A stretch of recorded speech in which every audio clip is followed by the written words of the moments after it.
Dasar Negara Indonesia antara lain diajukan oleh Profesor Muhammad Yamin SH, Profesor Dr. Supomo, dan Insinyur Soekarno.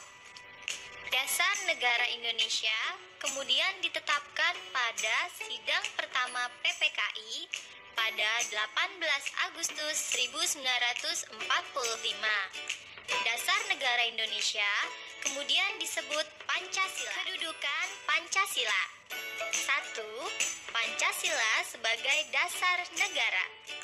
2. Pancasila sebagai cita-cita bangsa. 3. Pancasila sebagai ciri khas bangsa Indonesia.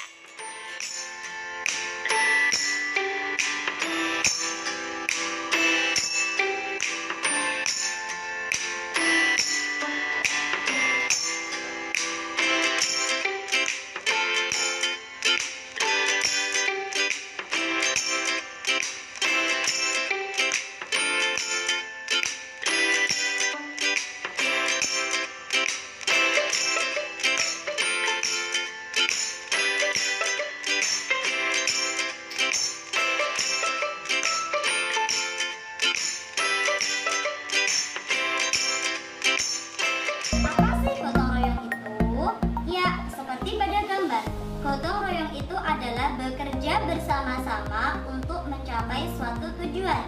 Banyak sekali manfaat gotong royong itu. Yang pertama adalah pekerjaan yang berat akan menjadi ringan. Yang kedua, dapat mempererat tali persaudaraan. Yang ketiga, dapat memperkokoh nilai persatuan dan kesatuan. Nah, contoh perilaku yang tidak sesuai dengan nilai-nilai pada Pancasila. Yang pertama, di lingkungan keluarga antara lain bermalas-malasan.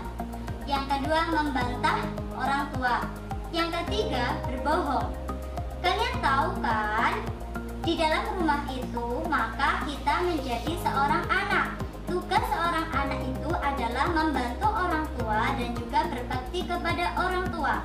Maka sebaiknya kita harus rajin membantu orang tua, jujur kepada orang tua. Jika diberontak orang tua, maka kita segera menjalankan. Jangan nanti, dan nanti. Karena apa? Karena nanti akan lupa. Selanjutnya adalah contoh perilaku yang tidak mencerminkan Pancasila di lingkungan sekolah, yaitu memilih-milih teman, kemudian mengejek teman. Kalian tahu kan, di sekolah kita tuh sama-sama sebagai seorang siswa. Jadi kita tidak boleh memilih teman, apalagi mengejek teman. Karena apa? Belum tentu kita itu lebih baik daripada siapa yang kita ejek. Selanjutnya adalah contoh perilaku yang tidak mencerminkan Pancasila di lingkungan masyarakat. Yang pertama adalah mencuri. Yang kedua adalah suka pamer. Yang ketiga adalah melakukan kekerasan. Di masyarakat, maka sebaiknya kita berperilaku yang baik dan benar. Kita harus menjaga sopan santun ketika kita berinteraksi dengan masyarakat. Selanjutnya anak-anak, seperti yang kita ketahui bahwasanya Pancasila merupakan satu paket yang menumpang NKRI. Pancasila menjadi satu kesatuan yang bulat dan utuh. Dari kelima silanya, sila pertama menjiwai sila keempat dan sila lainnya. Walaupun masing-masing sila mempunyai nilai-nilai sendiri, tetapi hubungan antar sila merupakan hubungan yang utuh dan saling terkait.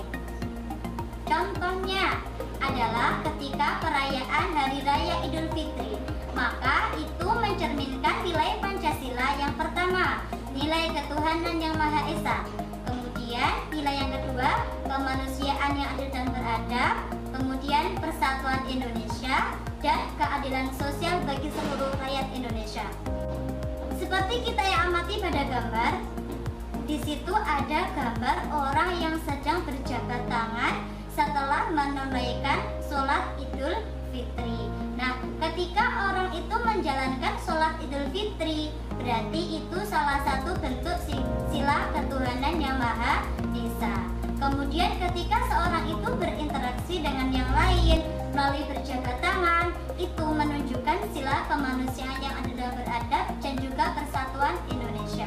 Ketika orang itu berjabat tangan, maka itu bisa meningkatkan rasa persatuan dan kesatuan, saling memaafkan sehingga tidak terjadi cerai-berai. Kemudian keadilan sosial bagi seluruh rakyat Indonesia, bahwasanya derajat manusia di mata Tuhan